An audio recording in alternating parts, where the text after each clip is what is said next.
Para na sa mga naghinog-baanay nga magbulag yapon. Hey! And if you know this song, please shut up.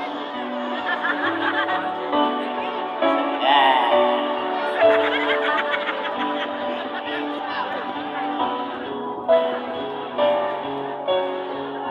Iba't lang pangako sa'kin, ako lang ang ibigin.